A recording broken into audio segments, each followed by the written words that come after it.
बिछिया बाबा सुने हुए, बिछिया में एक बाबा आ रहा है, बाबा हुजूर, उनके हाथों में बहुत शिफा थी। कई दफा गए तकरीरों की, यहाँ हुआ जलसा करवाएं बाबा, लेकिन उनके मुंह नहीं देख पावा। बाबा हमेशा ऐसे रखते थे, ऐसे रहते थे बाबा, उनके हाथों में बहुत शिफा। एक दफा हम भी बीमार हो गए बहुत ज्यादा, बम्बई जा रहे थे, मुहर्रम में तकरीर करने आए, नानपारा तिरपाटी के बाद दिखाया तो इतनी दवा दे दिया। लेके गए, बीवी देखी तो नाराज, कैसी इतनी दवा की खून रही जी। वो पकड़ लेके बाबा थी, मेहरुवन का बाबा था, इसे बड़ी अकीदत हो। चले गए बिछिया और वहाँ गए, बाबा ने अपने हाथ से एक केला दिया। वो केला मैंने खाया कि सारी बीमारी हमारी खत्म हो गई। कोई दवा नहीं उसमें इस्तेमाल किया, सारी दवा मैंने वापस कर दी। तो बाबा हुजूर के अकीदतमंद बढ़ने लगे, तो गवर्नमेंट जंगलात के लोगों ने पाबंदी लगा दी कि यहाँ कुछ बना नहीं सकते, जंगल की जमीन।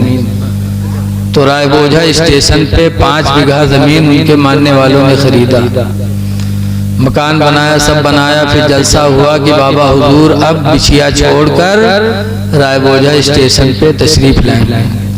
जलसा हुआ, मुफ्ती अमानुर रफ साहब वगैरह बड़े बड़े आलिम और सुल्तानपुर, कलकत्ता, बम्बई, दिल्ली, कहाँ के लोग आए, लाखों का मजमा। अब जलसा हो रहा है, लोगों की निगाह है सबकी मीपरुआ की तरफ की, अभी बाबा आ रहे होंगे, अभी बाबा आ रहे होंगे। हल्की सी ठंडी रहे, वारे सब देखे, इतने में एक बुढ़ू बाबा ठंडी में यहाँ वैसे मुंह लपेटे और जलसा सुना आवत रहा। बस देखे बस सब टूट पड़े उन पर। अब आवाज सुनकर चूमे चामे लागे, हम गिराए नहीं और वो चिल्लाए कहा अल्लाह वास्ते छोड़ दो, हम बाबा न हो, अल्लाह कसम हम बाबा न हो, अल्लाह के वास्ते छोड़ दो। लेकिन उनका गोंजिन की बाबा हो गए बेहोश। पुलिस दौड़ी तो बाबा का निकारिस, एम्बुलेंस है तब बाबा का लाद के लेके गए नानपारा अस्पताल में, तब उनके होश। ये हमरे सुन्नीन के हर हाल है, नमाज न पढ़ी है, झूठ बोली है, अब कोई पीर आ जाए तो चूमे में सबसे आगे। अरे चूमने से सवाब नहीं मिलता है, सवाब मिलेगा जब उनके जिंदगी के उसूल को अपनाओ, उसूल अपनाओ। हज और उम्रा ये दोनों अमल ऐसे हैं कि अल्लाह के रसूल ने भी हज किया, उम्रा किया। हुजूर मक्का से निकले, लोगों ने तंग कर दिया, जान के दुश्मन हो गए, तो सरकार को हुक्म हुआ कि मक्का छोड़ दो। मक्का छोड़कर मदीना गए, 6 साल मदीना रहे। उसके बाद 1400 सहाबा को लेकर उम्रा करने के लिए मक्का तशरीफ लाए। उम्रा करना मेरे नबी की सुन्नत है। 1400 सहाबा को लेकर आए उम्रा करने, लेकिन मक्का के लोगों ने रोक दिया, इस साल वापस जाओ। चले और कुछ दिनों के बाद मक्का फतह किया। बहरहाल पूरी दास्तान नहीं कहना है, लेकिन एक बात उसमें कहेंगे कि जब हुजूर को वापस किया तो हुजूर ने जिद नहीं किया कि नहीं मैं उम्रा करूंगा। लोगों ने कहा इस साल आप नहीं कर सकते, कहा ठीक। कहा वापस जाना होगा, कहा ठीक। कहा आइंदा साल आना, लेकिन कोई हथियार लेके ना आना, कहा ठीक। कहा आपके मदीने का कोई आदमी हमारे मक्का आएगा तो हम लोग नहीं वापस करेंगे, उसको रोक लेंगे मक्का में, हाँ ठीक। कहा हमारे मक्का का आदमी आपके मदीना जाएगा तो आपको लौटाना पड़ेगा, हाँ ठीक। जो कहते थे अल्लाह के रसूल सब सुलह करते चले जाते थे। हजरत उमर रज़ी अल्लाह ताला अन्हु के बाद बड़ी नागवार गुजरी कि हमारा आदमी आएगा तो रोक लेंगे, इनका आदमी जाएगा तो हमें वापस करना पड़ेगा। तो खड़े हो गए, सरकार से कहा अल्लाह के रसूल क्या हम लोग हक पर नहीं है? कहा बेशक हक पर। तो कहा ये दब कर सुलह क्यों हो रही है? ये सुलह दब के क्यों हो रही है कि हमारा आदमी आए तो ये रोक ले, इनका आदमी जाए तो हमें वापस करना पड़े।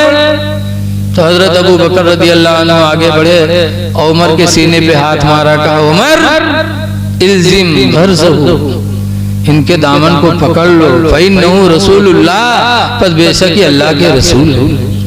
जो ये कह रहे हैं उसी में कामयाबी है। सुलह हो गई और 2 ही साल के बाद अल्लाह ने वो उरूज अता फरमाया कि 10,000 की फौज ला करके और मक्का को मेरे नबी ने फतह कर लिया।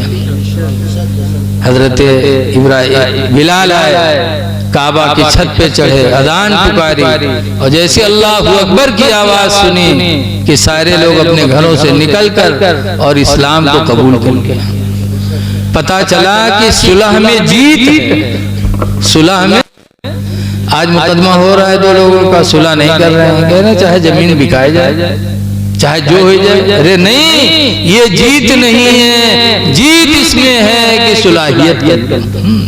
सुलाहियत करोगे कामयाब। वो जीत नहीं है जो किसी को पटक दे।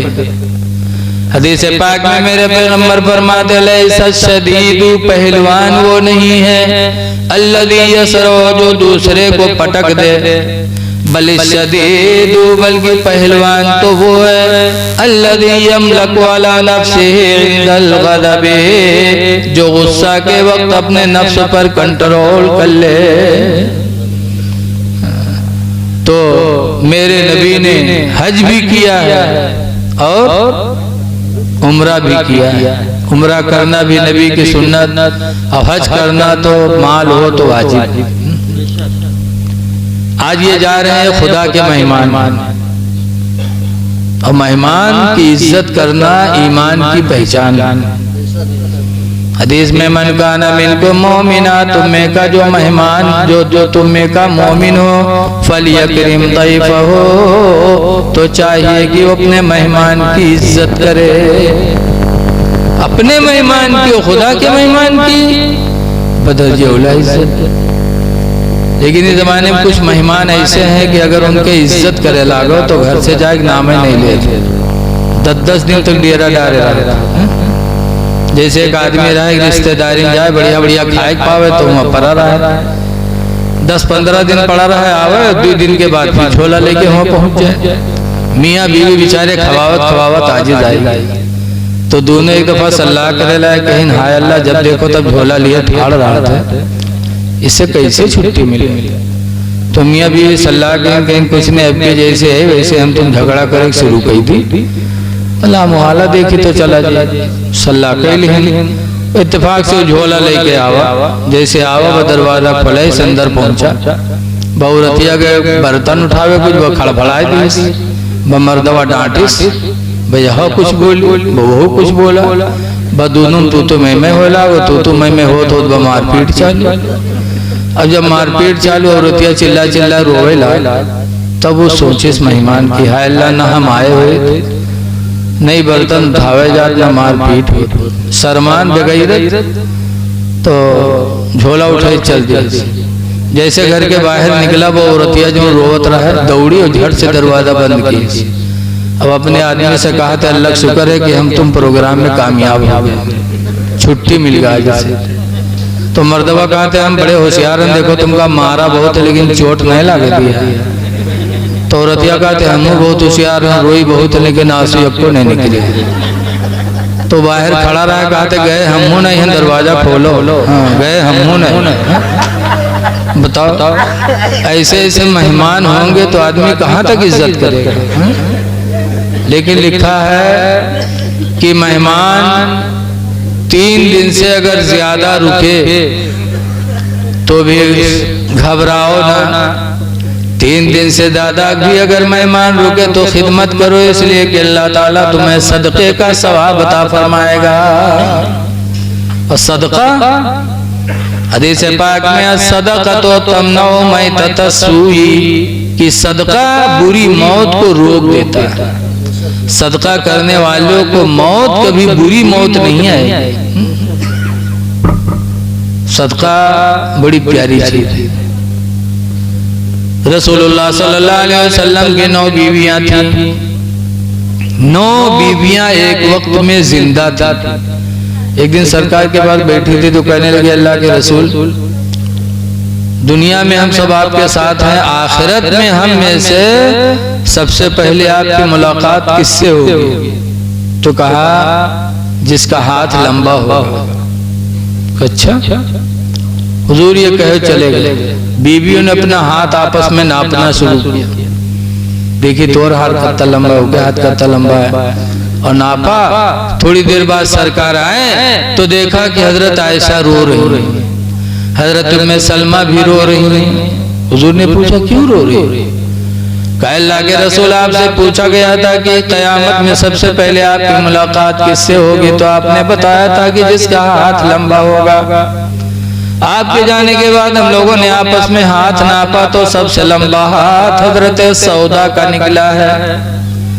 इसलिए गम में हम लोग रो रही हैं कि कयामत के दिन आपकी मुलाकात सबसे पहले हजरत सौदा से होगी। तो सरकार फरमाते तुम लोगों ने समझा नहीं, हाथ लंबा होने से मतलब यह है कि जिस मेरी बीवी का हाथ सदका खैरात के लिए ज्यादा उठेगा उससे मेरी मुलाकात पहले होगी। जिसके हाथ सदका खैरात में बढ़ते रहेंगे।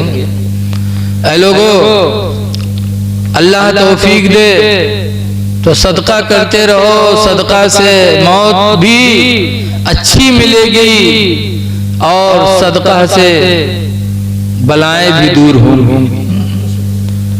हदीस पाक में वल बिर्रु ज़ियादतुन फिल उम्र, नेकी उम्र को बढ़ा देती है, एहसान नेकी को बढ़ा देती है। 4 दिन की जिंदगी अल्लाह ने दी है तो एहसान कर लो, और एहसान सबसे पहले किस पर करो? माँ बाप पर करो। हदीस पाक में है अन अली क़ाल अन्ना रजुलन अतन नबी सल्लल्लाहु अलैहि वसल्लम, हजरत अली कहते हैं कि एक आदमी हुजूर के पास आया। फ़क़ाल, तो उसने कहा या रसूल अल्लाह इन्ना ली माल, अल्लाह के रसूल बेशक मेरे पास माल है। व इन्ना वालिदी यहताजु इला माली, और बेशक मेरे बाप मेरे माल के मुहताज हैं। मेरे पास माल है और मेरा बाप माल का हाजतमंद है, यानी जरूरत है कि उसको दी जाए, तो क्या करूं? फ़क़ाल रसूलुल्लाह, तो सरकार ने फरमाया अंत व मालुका लिवालिदिका, तू तेरा माल सब वालिद का है, तू तेरा माल तेरे वालिद ही का है, तू भी अपने बाप का, तेरा माल भी अपने बाप का। फिर हुजूर फरमाते इन्नल वलदा मिन कसबी अबी, बेशक औलाद अपने बाप की कमाई है। बाप की कमाई औलाद, बाप की कमाई औलाद। सरकार फरमाते कुलो मिन तीबी कसबिकुम, तुम लोग अपने बेहतरीन कमाई से खाया करो। तो इसलिए हम एहसान भी करें और एहसान से हमारी उम्र भी बढ़ती है, और सदका करते रहें तो सदका करने से मौत भी अच्छी मिलेगी। तो आज अल्हम्दुलिल्लाह ये उम्रा के लिए जा रहे हैं। उम्रा करने वाला खुदा का मेहमान और खुशनसीब है, खुशनसीब हुए इंसान जो अपने अहलो अयाल के साथ जाए। परसों फैजाबाद गया तकरीर करने तो एक मुजाहिद लड़का मिला, पूछा शादी, तो कहा मेरी बहन की शादी हुई लेकिन मदीना मुनव्वरा में हुई। 13 लोग हम लोग गए और 24 लोग लड़के वाले गए और मदीने में शादी हुई। अल्लाह दौलत दे तो इस तरह दौलत दे। तो उम्रा बड़ा मुबारक अमल है। दुआ है कि अल्लाह ताला इनके सफ़र को कबूल फरमाए और तमाम अरकान उम्रा से अल्लाह ताला इनको माला माल माल। ऐ लोगों, अल्लाह के रसूल सल्लल्लाहु अलैहि वसल्लम की जिंदगी पर हमें ध्यान देना चाहिए कि सरकार की जिंदगी किस तरह गुजरी। आज हम और आप सुन्नत नबवी से दूर। आला हजरत इमाम अहले सुन्नत फरमाते हैं कि रिज़्क़े खुदा खाया किया और फरमाने हक टाला किया। अल्लाह की रोजी खाते हैं और अल्लाह के फरमान को टालते चले जाते हैं। रिज़्क़ खुदा खाया किया, फरमाने हक टाला किया, और सर में नबी खौफे खुदा, ये भी नहीं वो भी नहीं, सर में नबी खौफे खुदा, ये भी नहीं वो भी नहीं। देखिए हाजी लोग खाने काबा का तवाफ करते हैं। तवाफ में हम खुदा के घर का चक्कर लगाते हैं। आज अगर हमारे तुम्हारे घर का कोई चक्कर लगाए तो वो चोर समझा जाएगा। बोलो दिन भर घूमे गांव के घर के दार है तो कहे कुछ नहीं, या तो गुंडा है या तो चोर। बोलो कहेंगे कि नहीं कहेंगे? दुनिया के किसी के दरवाजे पर जाके बार बार बैठो तो तोहमत लगती है। जैसे कि हजरत जुनैद बगदादी, बगदाद में एक आदमी की दीवार की टेक लगा के बैठा करते थे, और वो दीवार से साया जल्दी आता था। तो गर्मी के दिनों में उसी की दीवार की टेक लगा के जुनैद बगदादी बैठते थे। अल्लाह की मर्जी की एक रात उसी घर में सेंध लग गई, चोरी हो गई उसी घर में। अब चोर का पता नहीं चल रहा था तो लोगों ने कहा कुछ नहीं, जुनैद आके रोज यहाँ बैठा करता था, चोरी उसी ने की।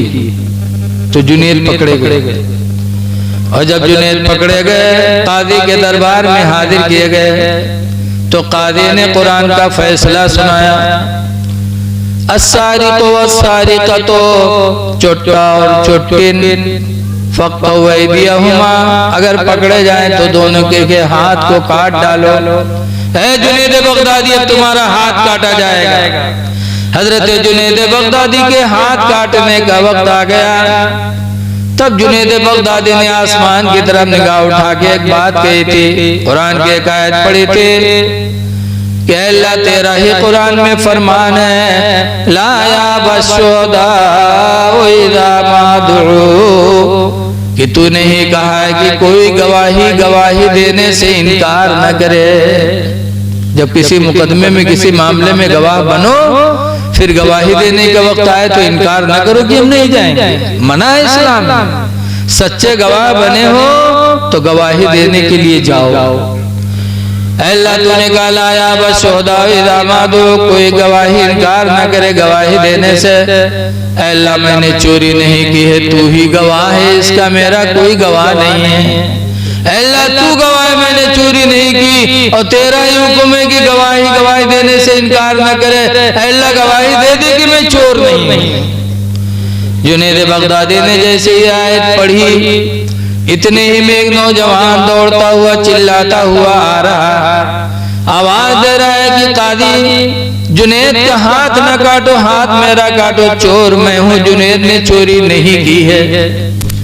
एक आज नौजवान आया और उसने अदालत में खड़े होकर कहा कि इनको क्यों पकड़े हो, ये चोर थोड़े, उस घर में नकब मैंने लगाई है, मेरा हाथ काटा जाए। तो काजी हैरत में पड़ गया कि चोर चोरी करके छुपता है और तुम आकर के अपना जुर्म बता रहे हो। तो उसने कहा अचानक एक गैबी आवाज मैंने सुनी है कि मेरे बंदे अदालत में पहुंचकर अपनी चोरी का इकरार कर ले, वरना अगर जुनैद का हाथ कट गया तो तुझे हम बर्बाद कर देंगे। एक गैबी आवाज आ रही थी कि जा तू इकरार कर अपनी चोरी का, अगर मेरे जुनैद का हाथ कट गया तो तुझे हम हिलाक कर देंगे। मैं दहशत में पड़ा, मैं यहाँ आया तो कादी सरा ने जुनैद बगदादी को रिहा किया और उसको भी रिहा कर दिया। कहा जब तूने आकर के तेरे दिल में इतनी सच्चाई है और तेरे दिल में इतना रहम है कि तेरी वजह से दूसरा बर्बाद न हो, तू भी लायक रहम है, रहम कर। पता चला कि इंसान जब किसी पर अल्लाह की जात पर भरोसा करता है तो अल्लाह हर मैदान में उसकी मदद करता है। दूसरी बात यह है कि जुनैद वहां न बैठते न तोहमत उन पर लगती। आज दूसरे के घरों का चक्कर लगाओ तो गुंडे या चोर समझे जाओगे, लेकिन इसी रुए जमीन पर एक घर एक पैगंबर ने बनाया, हजरत इब्राहीम ने बनाया।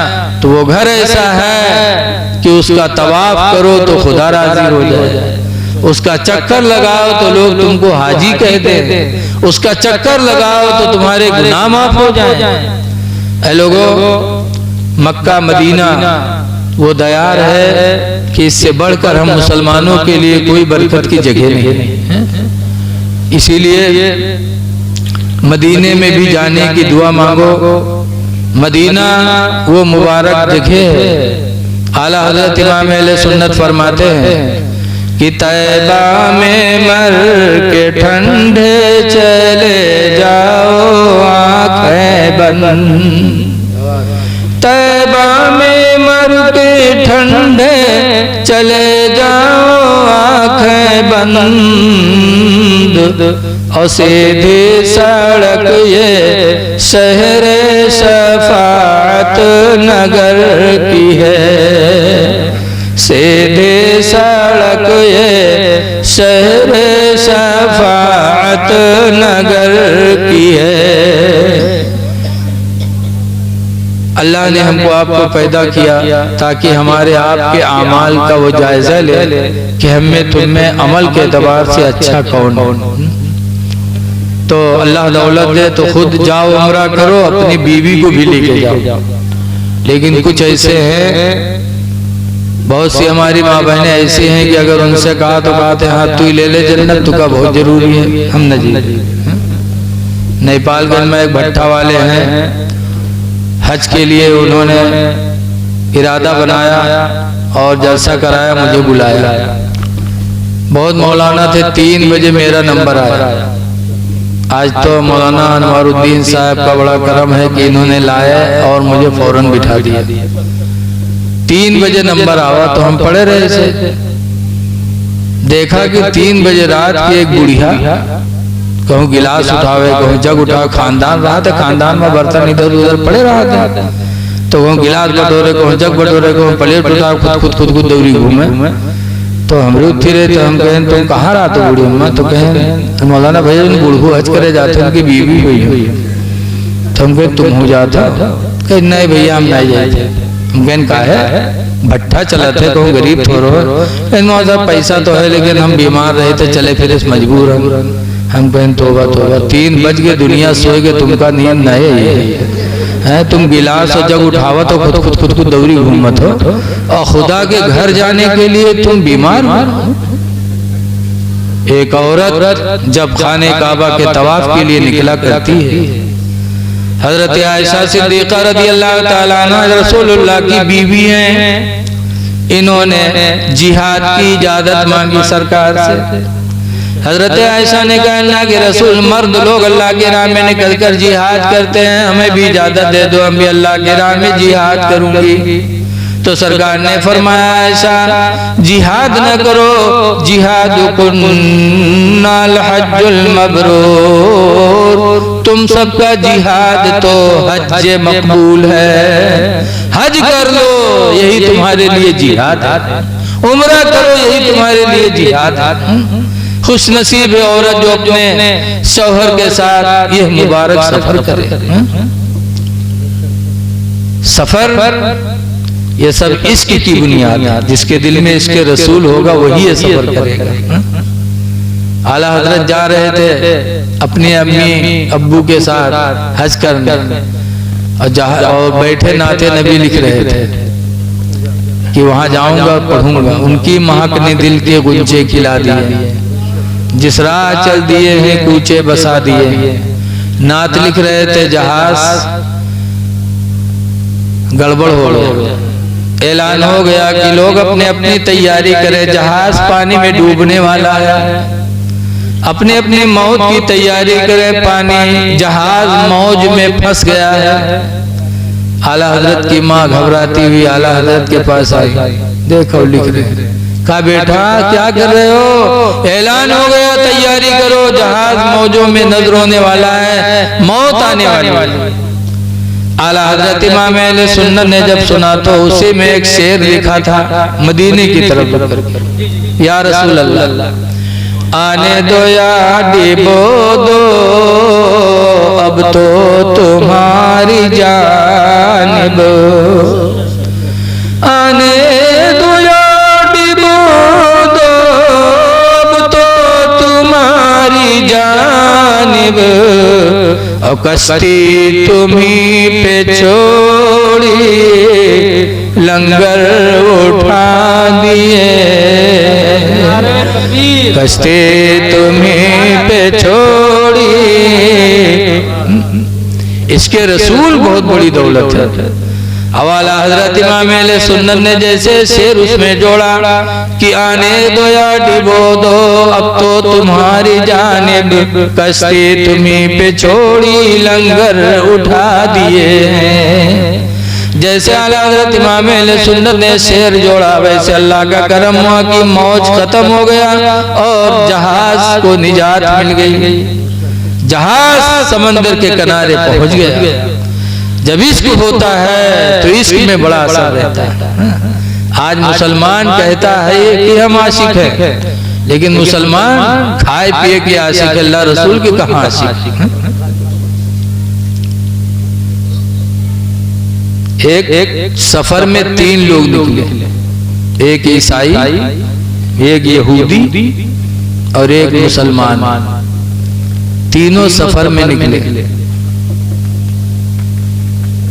रास्ते में भूख लगी, बहुत भूखे, तो किसी ने खीर दिया और खीर बहुत थोड़ी थी, इतनी थोड़ी खीर थी कि अगर एक ही आदमी खाए तो उसका भला हो, और तीनों खाएंगे तो किसी को कुछ भला नहीं। तो तीनों ने फैसला किया कि यार ये खीर इस वक्त न खाए जाए, थोड़ी खीर है, तीनों लोग खाएंगे किसी का भला नहीं होगा, लिहाजा खीर रख दो, सब लोग सो जाएं रात में और सुबह उठें फिर अपना अपना ख्वाब बयान करें। तो जिसका ख्वाब सबसे अच्छा होगा वो ये खीर खा लेगा तो उसका भला हो जाएगा।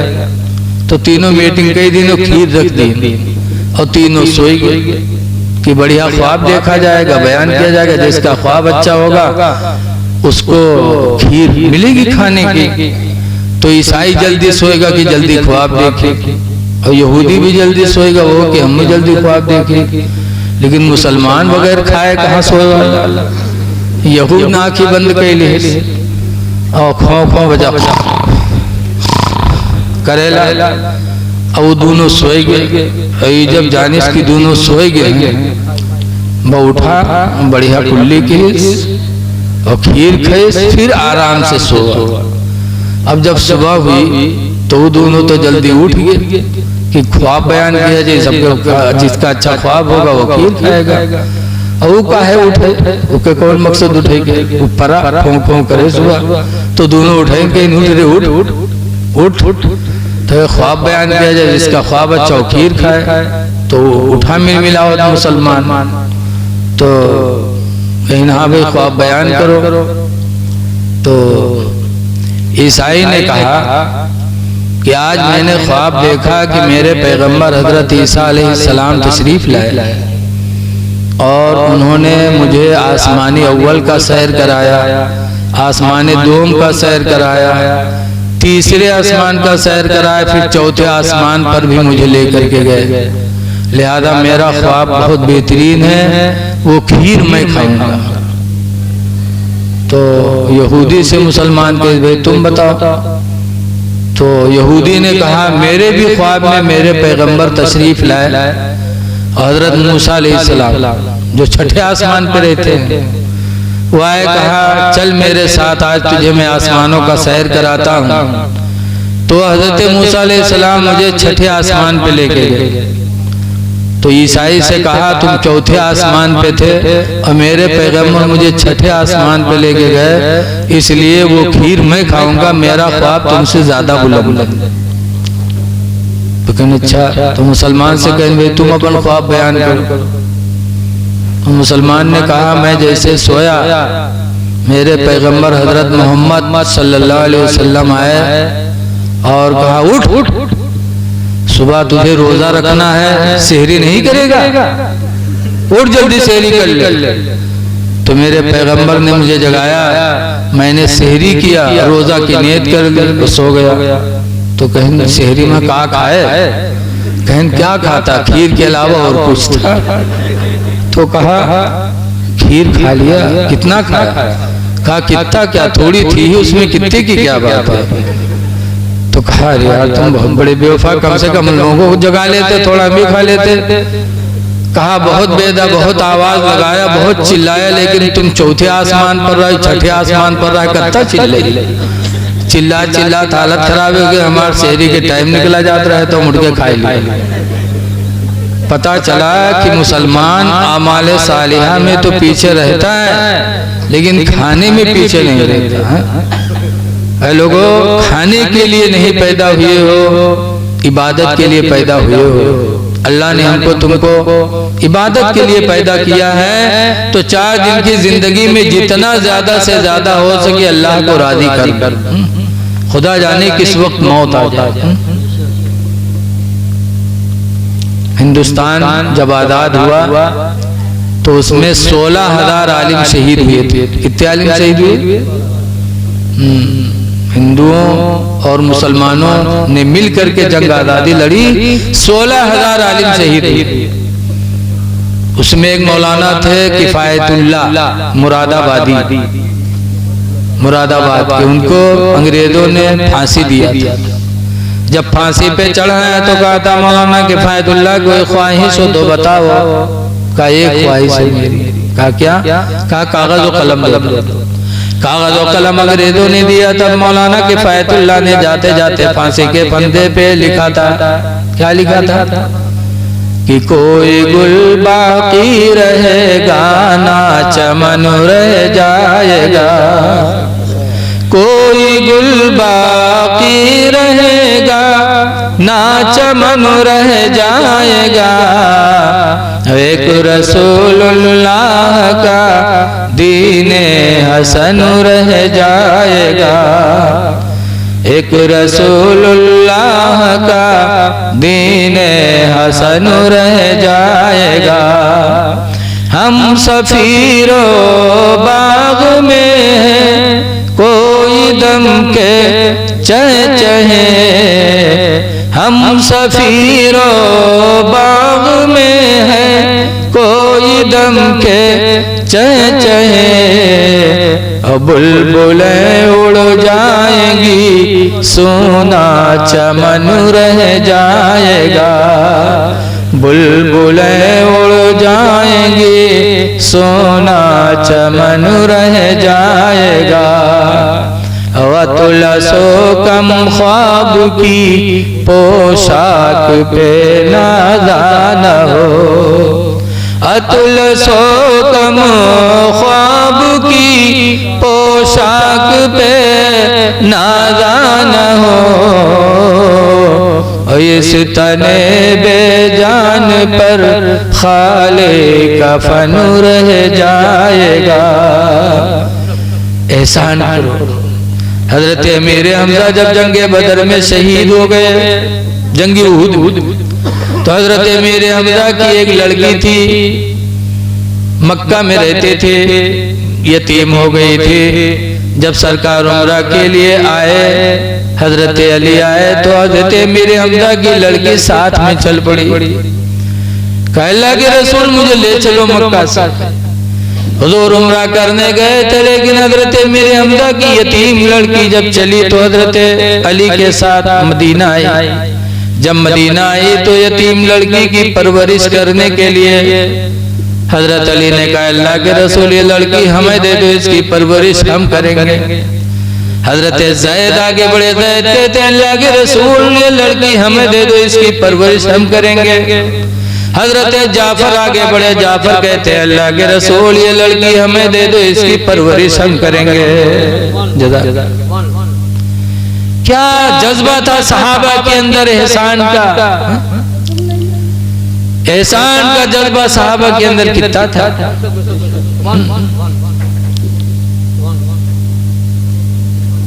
देखिए भाई नजराना देने आई हमारे अल्लाह भाई को, माशाअल्लाह माशाअल्लाह।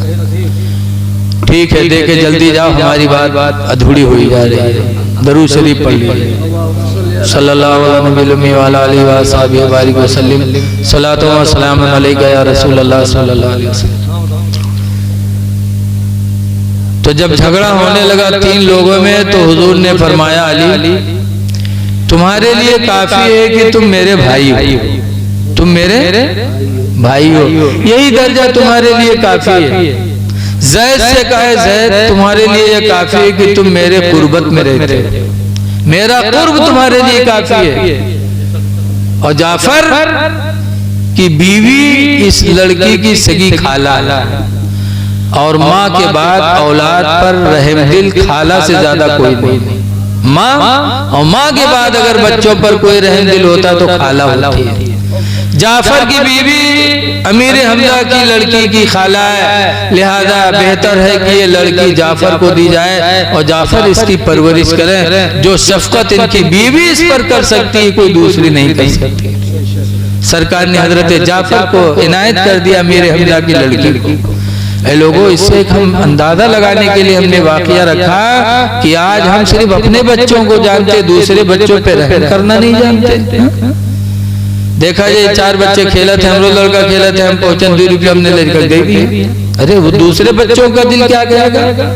वो जाएंगे अपने बदमाश से मांगेंगे, माँ के पास नहीं होगा तो माँ को कितनी तकलीफ होगी।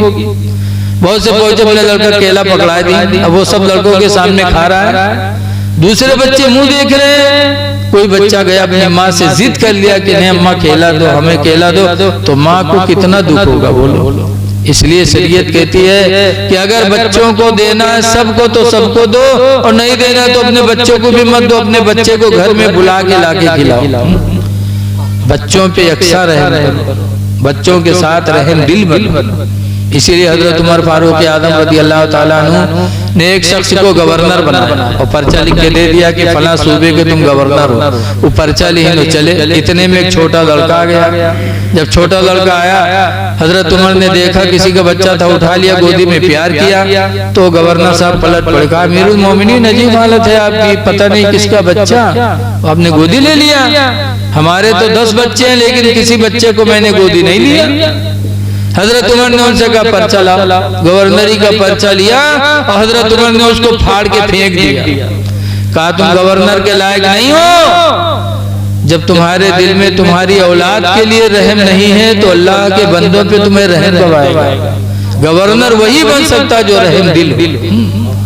जाओ तुम बकरियां चराओ, तो लोगों रहम दिल बनो, रहम दिल बनोगे तो अल्लाह तुम पर मेहरबान हो जाएगा।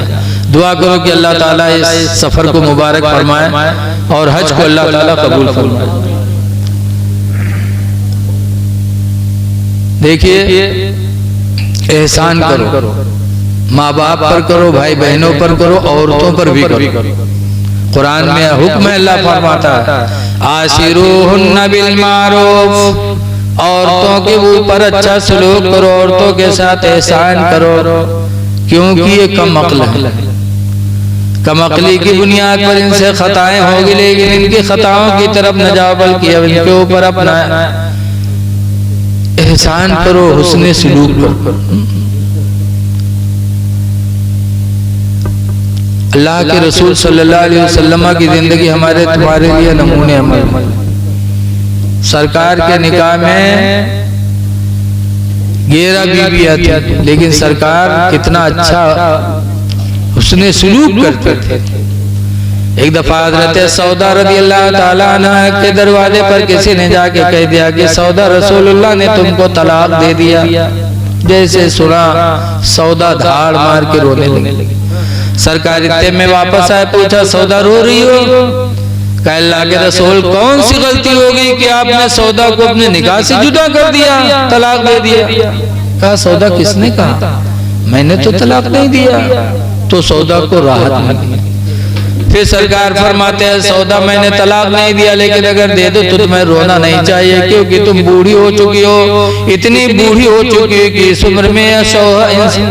उम्र में औरत को शौहर की जरूरत नहीं रहती है। तो सौदा ने कहा अल्लाह के रसूल बूढ़ी हो गई, इस उम्र में मुझे शौहर की हाजत नहीं है, लेकिन आप मुझे अपने निकाह में रखिए ताकि कल क़यामत के दिन जब मुझे ज़ौजे रसूलुल्लाह यानी रसूलुल्लाह की बीवी कह के फरिश्ते पुकारेंगे तो मेरा सर फख्र से ऊंचा हो जाएगा। ये इखलाक था मेरे नबी कि बुढ़ापे में भी जुदाई गवारा नहीं थी। आज हमारा आपका किरदार गंदा हो गया, आज हम उसने सलूक पेश नहीं कर सकते, ना औरतें पेश कर सकती। हुजूर से पूछा गया अय्युल मरअति खैरुन, अल्लाह के रसूल सबसे अच्छी औरत कौन है? तो सरकार ने फरमाया इज़ा नज़रा इलैहा फसर्रतहु, कि जब मर्द औरत की तरफ देखे तो मर्द खुश हो जाए, देखे खुश हो जाए। अभी सराय काजी गया था तकरीर करने फखरपुर के पास, तो कासिम खान थे, आए कहे हजरत तुम्हारा हाथ जोड़ ली, मेहरबान समझाए थे, नहीं फांसी लगाए ले। कहा कहीं दिन भर मजदूरी करो, शाम क्या हो तो उल्टे चाल लटी सुनाओ। मेरे नबी फरमाते हैं सबसे अच्छी औरत वो है कि जब मर्द उसको देखे तो उसको खुश कर दे। अब आजकल की औरतें सुबह हुए तो कहीं आज हमारे पेट फिरा थे, आज हम बनाई बनाई ना बासी वासी खाए ले। वो बेचारा बासी वासी खाए खेते में चला गया, तब उठे तब ताजा खाना बनाई तो खाई है तो मोहल्ला में घूम घूम पंचायत करी, हंसी हैं खेली हैं। और जब शाम हुई जनिए कि हमारे आदमी के आवे के टाइम होएगा है, बस मुँह पता ना फुला घर में बैठ गई। लेकिन वो आदमी शाम के लौटी निरहा तरसा तो औरा नहीं थे आवत, ना अब्बक देखी ना अम्मक देखी, न बाप न भाई न बहन न बिटिया थे आवत। फौरन पूछी गुरुआ कम्मी कहाँ है गुरुआ कम्मी? लागा था कयामत आई जाते बगैर रुके, और नहीं पहन तो घर में घुसे हुआ घुसे तो पाए गए, तो हम पता ना फूला। तो बड़ी हिम्मत के हाथों लगे अति जोर से हड़का था, लेकिन गुस्सा नहीं। फिर भी कहे कहा बात गुरु कमी कहा, तो कहे तोर भाई हमका गाली दे से, तो भाई वो लेकर हमका लेकर बताओ, गाली दी से लाओ लाठी कहाँ है? अब बताओ, दिन भर मेहनत किया, शाम को आया थका मादा, जो चुड़ैली ने लाठी पकड़ा दी। बीवी की वजह से आज का इंसान अपने भाई पे लाठी चला रहा है। लोगों भाई भाई होता है। हदीस पाक में अन अली क़ाल लाना रसूलुल्लाह सल्लल्लाहु अलैहि वसल्लम, हजरत अली से रवायत फरमाते हैं कि हुजूर ने लानत फरमाई बद्दुआ की उस इंसान पर, किस पर? मन फर्रक़ बैन अल इख़वैन, जिसने दो भाइयों के दरमियान में फूट पैदा कराया। दो भाइयों में जिसने फूट कराया तो फूट कराने वाले पे अल्लाह के रसूल ने लानत फरमाई। लेकिन आज हो थे गांव में प्रधानी के लक्ष्य नहीं, भाई भाई से दूर, एक बाहर एक यहाँ, भाइयों में दूरी पैदा कराने वालों पर रसूलुल्लाह की लानत है, बद्दुआ है उन पर। है लोगों, दूरी नफरत अल्लाह अल्लाह के रसूल को पसंद नहीं, इसलिए आपस में मुत्तफिक रहो। बताया गया इख्तिलाफ मौत है, इत्तेहाद जिंदगी। और कुरान भी कहता है वातसिमू बिहब्लिल्लाहि जमीआ, सब लोग मिलकर अल्लाह की रस्सी को मजबूती से थाम लो, वला तफर्रक़ू, और फूट पैदा न करो। तो मिलजुल के रहो, खुसूसियत के साथ नमाजों की पाबंदी करो, बाजमात नमाज अदा करो। कितना अल्लाह मेहरबान है। हुजूर फरमाते हैं मन सल्ला सलातल इशाई बिल जमाअती, जिसने नमाज इशा जमात से पढ़ लिया हो गया, सो गया, फकन्नमा क़ाम निस्फल लैल, तो गोया कि उसने आधी रात तक इबादत किया। वमन सल्ला सलातल फज्र बिल जमाअती, और जो सुबह उठकर फजर की नमाज जमात से पढ़ लिया, फकन्नमा क़ाम कुल्लल लैल, तो गोया कि उसने पूरी पूरी रात इबादत किया। है लोगों, नमाजें पढ़ो और अपना ईमान अकीदा सलामत रखो। सबसे अहम चीज तो ईमान, वरना ईमान के कतरने वाले लुटेरे बहुत घूम रहे हैं। आजकल कुरान और हदीस को भी कतर कतर के सुनाते हैं।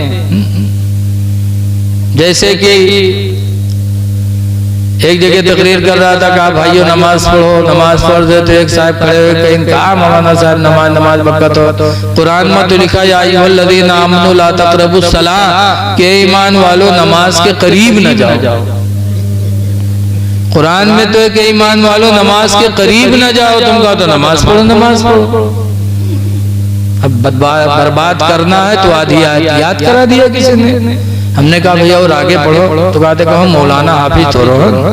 हम कहें हाँ, तुमको गुमराह करने ही के लिए आधी बात आयत याद कराई। कुरान में ईमान वालों नमाज के करीब न जाओ कब, व अंतुम सुकारा, दरा हाले के तुम नशा में हो। अल्लाह फरमाता नशे की हालत में हो तो नमाज के किनारे न जाओ। नशेड़ी कई मेर होते, एक तो चुपचाप होते कि पील ही न सोएगी, और ये वो है जो कहो रक्षा में हम उल्फों से परे हैं, कहूँ नाली में पियाने परे हैं, बग बग बग बग करा था।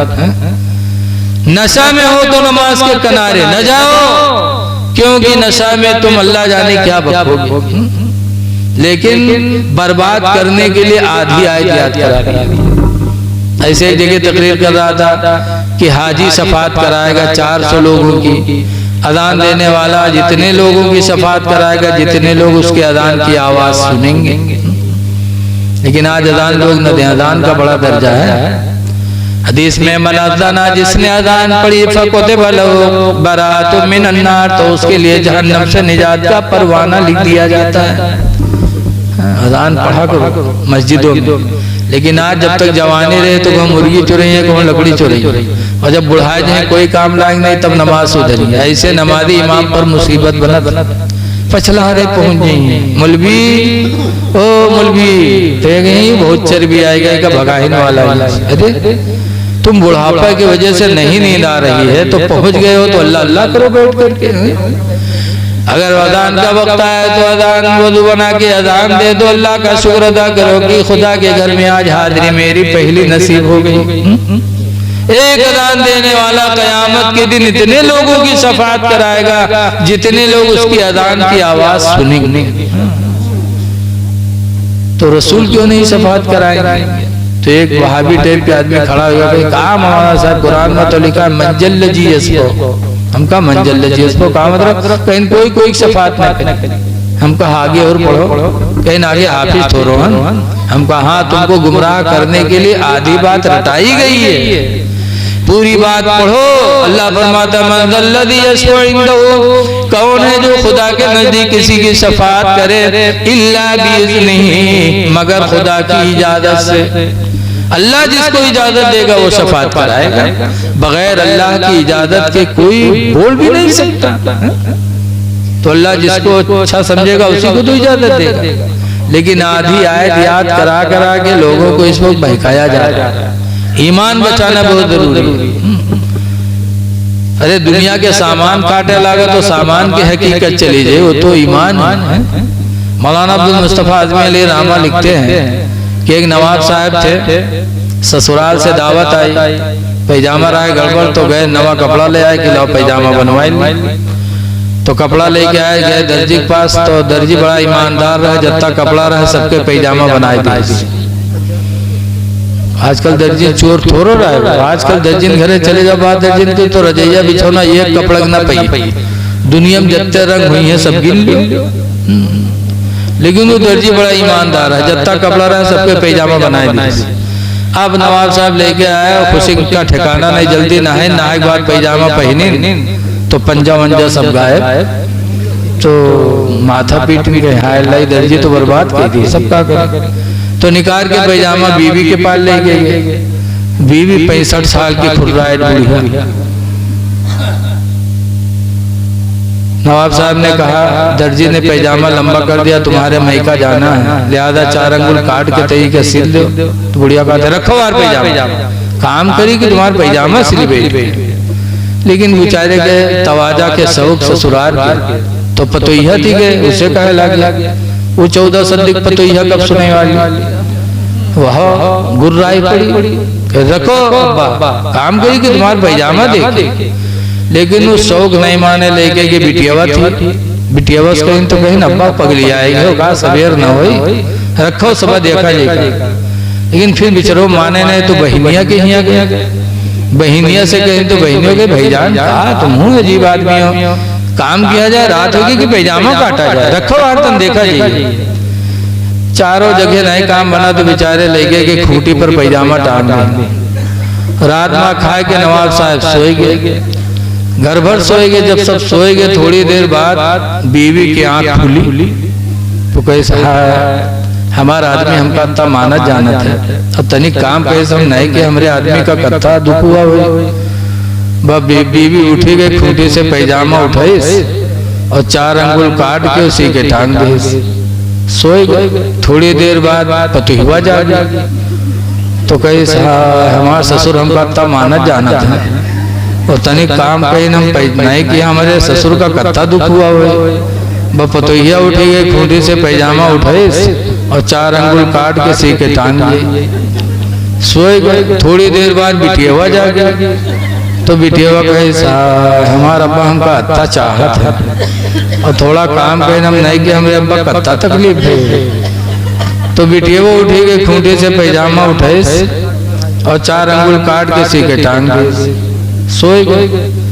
पचलहरा बहनिया जागी तो कैसा हमार भैया हमका इतना मानत जाना था और तनिक काम कहे सब नहीं सुने, मेरे भैया कत्ती तकलीफ है।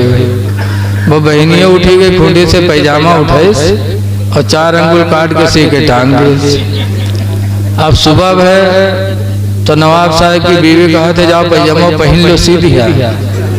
नवाब साहब के खुशी के ठिकाना है, जल्दी जल्दी नवाब साहब नहाए और गए, खूंटी से पैजामा उठाए पहने तो पैजामा का हुआ निहकर हुई तो नवाब साहब अपन खोपड़ी पीटे लगा, कहीं नहाए यूं का पैजामा काटा गया तो पैजामा की हकीकत चली गई, पैजामा के बजाय नेकर हो गया।